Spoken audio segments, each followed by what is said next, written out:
Hey everybody, Z Garcia here. Today I'm taking a look at an expansion to Claim, a two-player trick-taking card game. This is Claim Reinforcements Mercenaries.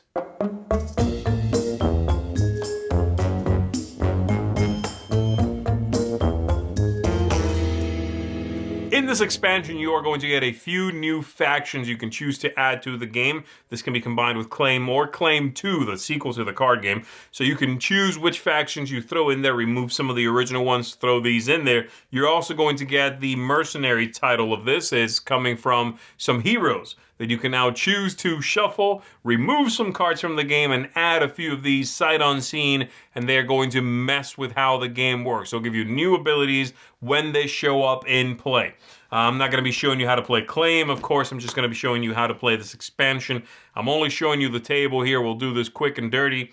And I'm also doing videos for the other two boxes available when it comes to expansions for this game. So keep an eye out for these two as well. That's it. Let's go ahead and check out Reinforcements Mercenaries here. So here we've got the components that come with the Reinforcements Mercenaries expansion to Claim. You are going to get 2 new factions, though really you are getting 3 new factions. I'll explain in a second. You are getting heroes over here, and then I guess they felt a little light on cards, so they decided to throw these in. These cards are nothing. They're just +1 reminders if you need them for some of the factions, like the unicorns in a different box, things like that. It's fine, but again, another faction or something would have been nice. These are kind of a throwaway little stack of cards there. Okay, the factions, let's talk about these guys over here. So we've got, this is the Elves and the Orcs combined, because you'll see there the Elves and the Orcs, they have to go together because many of their cards are split, as you see. This is a 2 in the Orcs or in the Elves. This is a 5 in either one, and so on. The higher numbers, not always the higher numbers, that's a 6 and 1. Some of the higher numbers are split here, but basically some of the cards are split. Some of the cards are specifically for one faction. When you play these, you are going to follow the usual rules. Let's say I lead with that. My opponent, if they happen to have this card, they can play it. They would win that trick. And at the end of the game, after Phase 2, as you are collecting these during Phase 2, they have to be the faction you just took. So if I play that during Phase 2, my opponent plays this, they are collecting these cards and keeping them as what they are, which is 2 orcs in this case. You cannot, after taking it in Phase 2, change it to the other thing. Really neat, super easy to implement. Obviously, this is going to be meant to replace the duos of cards that are seen in Claim 1 and Claim 2. So, you would remove like the knights and their counterparts and replace it with these 2 guys, right? That's the idea, and I really like it. This is a great faction, very easy to add in, not difficult to understand. I enjoy it a lot. We've got over here the Cyclops.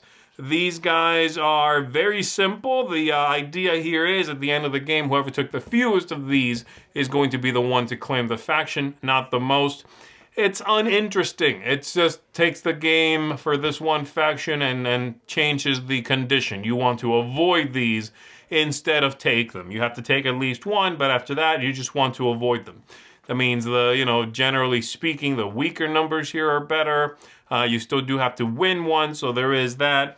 I just don't find it very engaging. It's kind of a lame switcheroo for me, so not that interesting. And then over here we've got the heroes, which give the Mercenaries title to the expansion. The way this works is when you prepare the deck at the beginning of the game, you've picked all your factions you want to play with. You're going to shuffle up that deck. You're going to remove 5 cards from it, and you will add 5 from here. Sight unseen, shuffle them in, then deal out the hands. Once that's done, the players are going to be dealt their 13 cards. You might end up getting some of these. You're going to have to grab this rulebook and figure out what they do, because none of them tell you what they do. This game is language independent, so there is that. Pretty annoying. This is true for all of the different expansion sets for Claim. Unfortunately, they all have a small memory element because you have to remember what all this does, unless you keep grabbing for the rulebook, I suppose. So let's just see what happened to end up in our deck over here. So we've got our Centaur Archer over here. If played to follow another card, it beats any 5 or 6. Okay, these are going to be played, by the way, if you lead with it, there is no lead suit. You'll just compare the number and see who the winner is after your opponent plays a card after you've led one of these. If you play it second, which means you cannot follow suit, or you couldn't possibly follow suit, so you're allowed to play one of these, then it always is considered to be of a different suit than the one that was led, which means weaker, right out of the gate, weaker. Unless its power does something nice that changes that up, it'll lose most likely. So again, if this follows a 5 or 6, you will win. This is a great one to illustrate one of my main beefs with this expansion, my issue here. This has to be a card that I play, not just when I'm following a 5 or a 6 for it to matter at all, but also following a 5 or a 6 from a suit that I already don't have. So very weak card. Almost pointless, you could say. We've got over here Death. Death says, let's find you, Death. These are not alphabetical. If played in phase 2, players do not collect the cards into their score piles. The cards are discarded. The player who would have won leads the next trick. So this lets you nuke a set. Again, only if you happen to be short-suited of something and can actually play this. We've got over here the Singing Bard. Singing Bard says, on the next hand, you play the lead card. Fine. This one over here, the Life Stealer, says if played to follow another faction, then this card takes on all the abilities of that faction as if it was that faction. It does not count as another faction during scoring. So that won't matter during scoring. And then over here, Minotaur says, where are you? There. If this is the last card you play in phase 1 or phase 2, then you automatically win that hand. Fine. That's a little more likely because you could just hold that back, probably. You don't have to ever follow with it, right? So there you go. That's the idea for these. I think it's okay. I think the idea here is it really depends on what gets shuffled into the deck. But as you can see, some of them are pretty lame, very narrow, real specific. They usually, to be honest, don't matter that much. They don't typically change anything in a splashy or particularly interesting way.